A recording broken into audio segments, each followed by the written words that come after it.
Hello.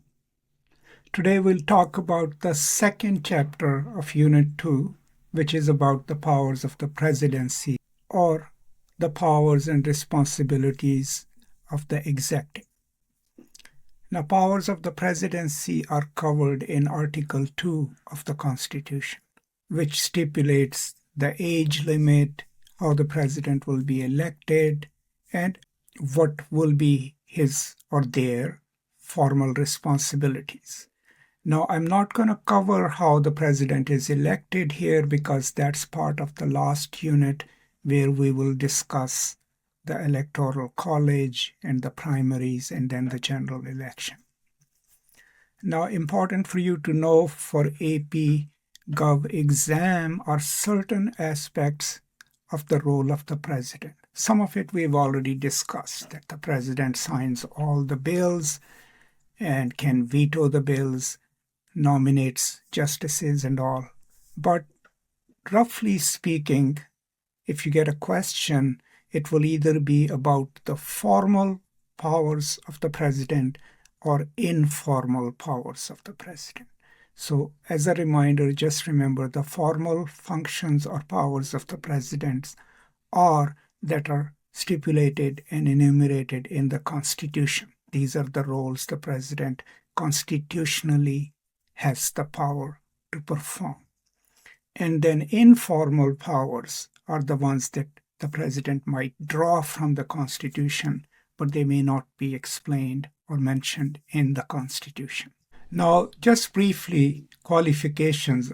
Anyone running for president has to be a natural born citizen of United States and at least of 35 years of age.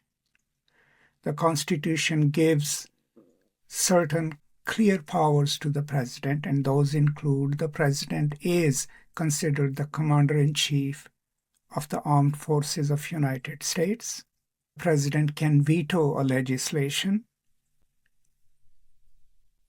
The president can appoint judges and Supreme Court and other high court justices.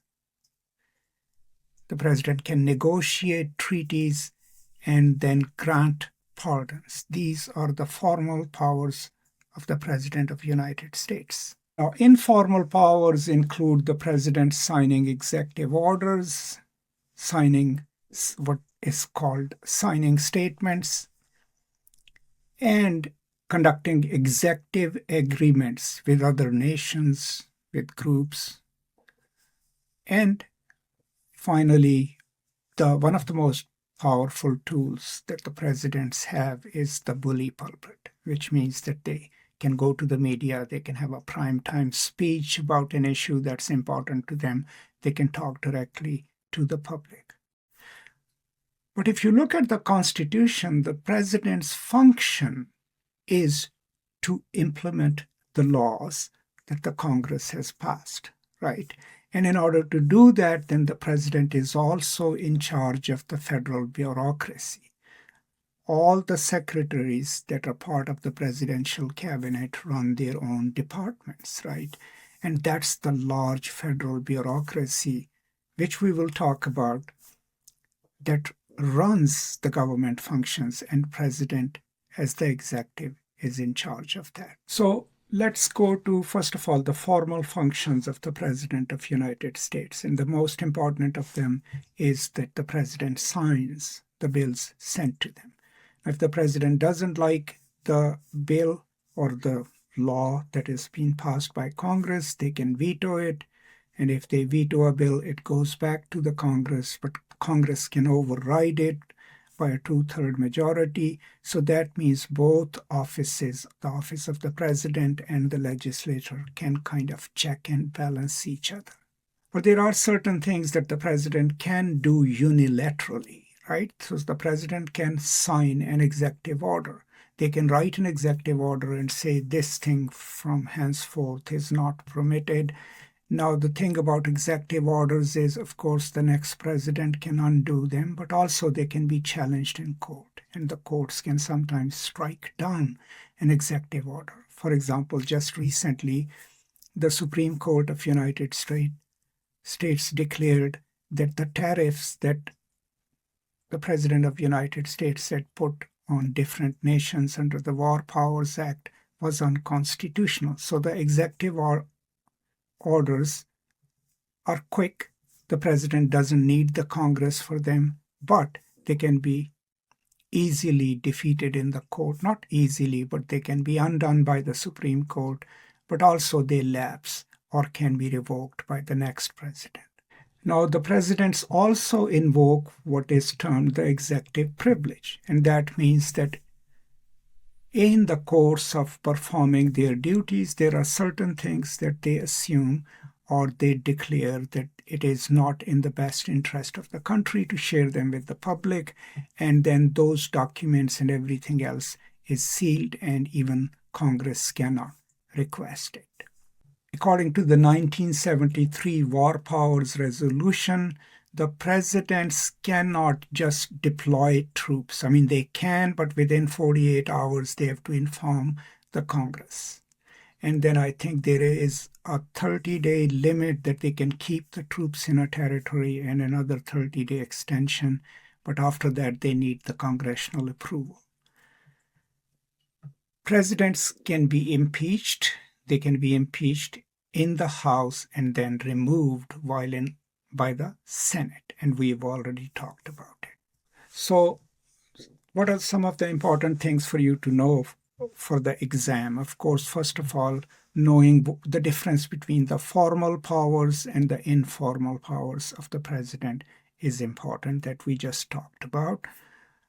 Knowing that the executive orders do not require congressional approval, but they can be challenged in the court, can be undone by the courts, and can be undone by the next administration.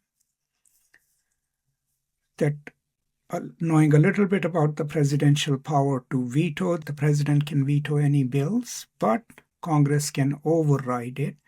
And if the president doesn't sign a bill and Congress is in session, after 10 days, it automatically becomes a law. If the Congress is not in session, the bill will be defeated. After 10 days, it will cease to be.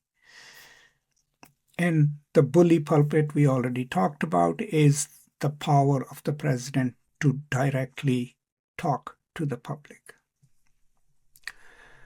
Now, there is another thing that you need to know clearly is the difference between treaties and executive agreements. All international treaties, the president can negotiate them, their team can negotiate it, but they need to be approved by the Senate.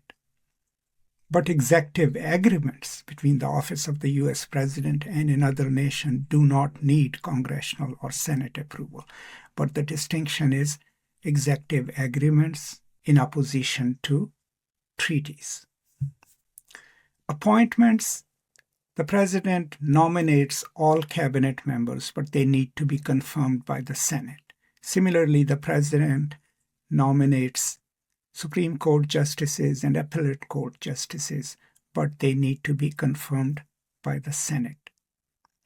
The president cannot remove a justice or a justice of the Supreme Court. For that, we require an impeachment process in the House and Senate. Now, a little bit about signing statements. Signing statements are when the president is about to sign a bill. Sometimes they will write a separate statement in which they will declare, I'm signing this, but I am not going to implement this part of the law. Okay. Now, they tend to be pretty controversial, and they used to be rare in the past, but in the recent past, they have become pretty common. The presidents have the informal power to add a signing statement. After all, they are the chief executive, and they are the ones who implement the laws. So signing statements is another way for presidents to kind of exclude certain things from the law that they are passing. So overall, this section then is about the powers of the presidency or the responsibilities of the office of the president. And I would highly recommend reading carefully and taking notes of Article 2 of the Constitution, because that's where you will go to seek constitutional, knowledge about the office of the president.